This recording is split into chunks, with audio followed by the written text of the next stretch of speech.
नमस्कार।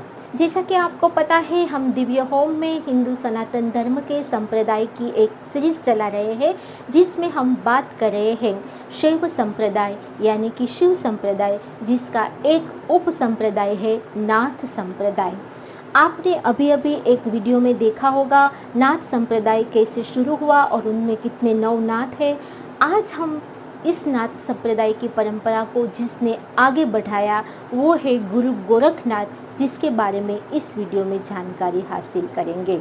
लेकिन इससे पहले कि हम चर्चा आगे बढ़ाएं, रोज की तरह मुझे कमेंट बॉक्स में जय गुरु गोरखनाथ लिखें और मेरी चैनल को सब्सक्राइब करें।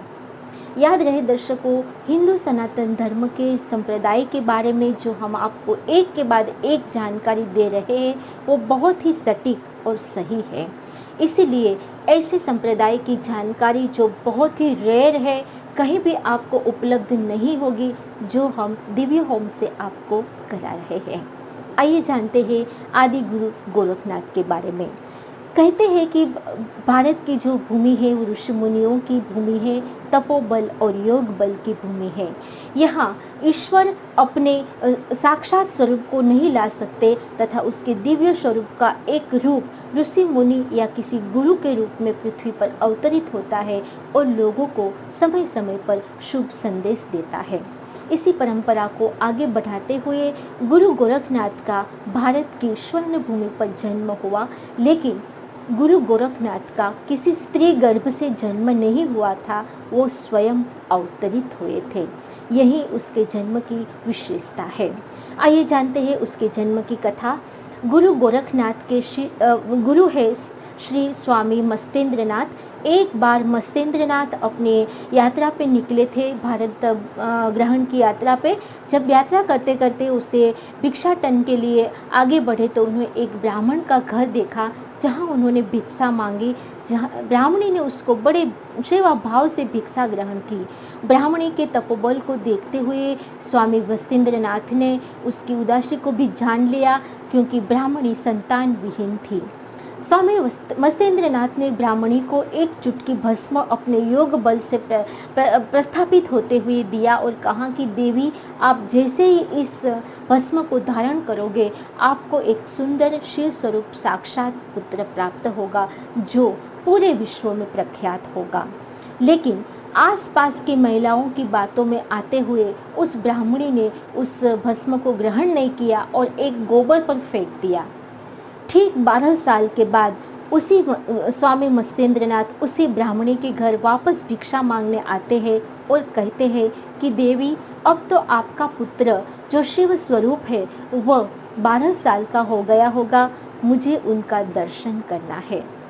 यहाँ एक गुरु अपने शिष्य को मिलना चाहते थे, लेकिन भाग्यवश ऐसा हो नहीं पाया। उस ब्राह्मणी को बाद में बहुत अफसोस हुआ और ब्राह्मणी ने सारी बात स्वामी मत्स्येंद्रनाथ को बताई और कहा कि वो भस्म मैंने दूसरे लोगों की बातों में आके एक गोबर पर फेंक दी है। स्वामी मत्स्येंद्रनाथ ने अपने योग बल से सारी जानकारी हासिल की और उस जगह पे गए जहाँ पे 12 साल पहले वो भस्म किसी गोबर पर फेंकी थी। वहाँ पे जाते ही उसने अपने योग बल से, अपनी तपश्चर्या से जब अपने शिष्य को पुकारा तो उस जमीन से साक्षात शिव स्वरूप गुरु स्वामी गोरखनाथ प्रकट हुए, जो 12 साल के एक बाल युवा के रूप में उसके सामने आए। उसके योग बल, उसके तपोबल से उसका मुख बहुत ही सुंदर था और उनके मुख चंद्रमा पे भगवान शिव का साक्षात स्वरूप हम कोई भी देख सकते थे। बाद में ब्राह्मणी को बहुत अफसोस हुआ, लेकिन गुरु स्वामी मत्स्येंद्रनाथ ने अपने शिष्य गुरु गोरखनाथ को अपने साथ ही ले लिया और कहा कि मेरी जितनी भी सिद्धियां हैं अब मैं तुम्हें देने वाला हूँ। इस तरह से उसे दीक्षा दे के गुरु स्वामी मत्स्येंद्रनाथ ने गुरु गोरखनाथ को अपना शिष्य बनाया। बाद में गोरखनाथ ने भी अपने गुरु का मान रखते हुए नाथ संप्रदाय का खूब विस्तार और प्रसार किया। हर जगह जगह पर और समय समय पर भारत भ्रमण करते हुए नाथ संप्रदाय का विस्तार किया और एकेश्वरवाद का प्रचार किया और कहा कि भगवान शंकर ही इसी सृष्टि के रचयिता है, सृष्टि के पालन करता है और इसी सृष्टि के संहार करता भी एकमात्र भगवान शंकर है। इस तरह से गोरखनाथ के जन्म की कथा बड़ी ही प्रचलित है और बड़ी ही रोमांचक भी है, क्योंकि उनका जन्म स्त्री गर्भ से नहीं हुआ था, वो अवतरित हुए थे। बाद में गुरु गोरखनाथ ने अपने गुरु मस्तेंद्रनाथ से शिक्षा ग्रहण करके बहुत ही गहरे हठ योग की स्थापना की और खूब साधना और खूब तपोबल और योग बल से अपने स्वरूप को साक्षात शिवमय बनाया और नाथ संप्रदाय को आगे विस्तारित किया। इसके बाद स्थान स्थान पर जगह जगह पर भारत के गांव-गांव में भ्रमण करके उसने भगवान शिव की शैव संप्रदाय को स्थापित किया।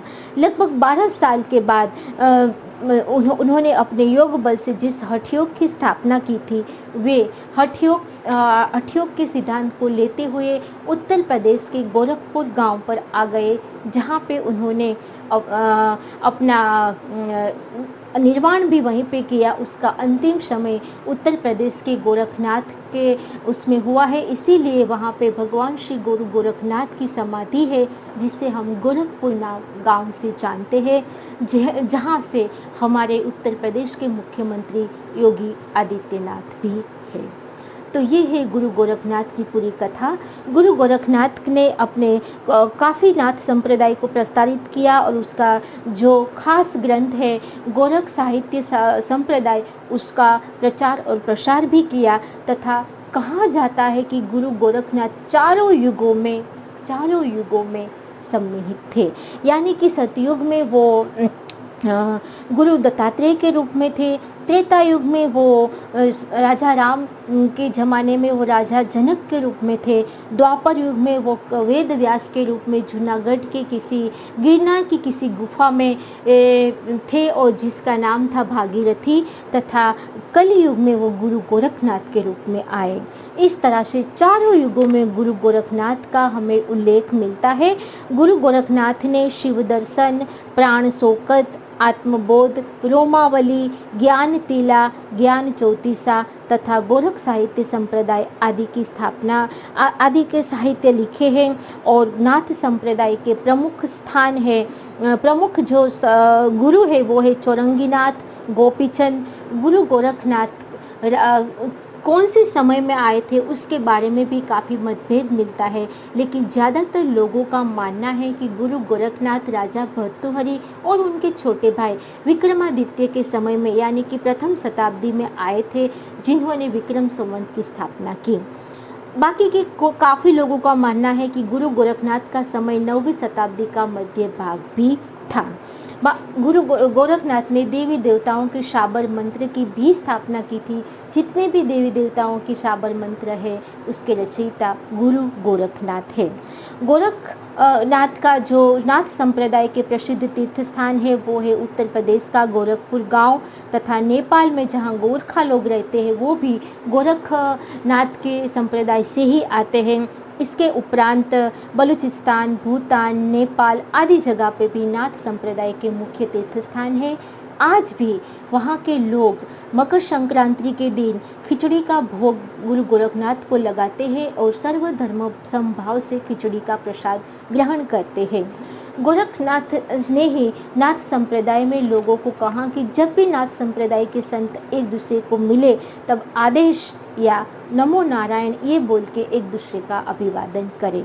इस तरह से नाथ संप्रदाय के प्रचारक प्रसारक रहे गुरु गोरखनाथ की कहानी सही में अपने आप में अप्रतिम और रोमांचक है।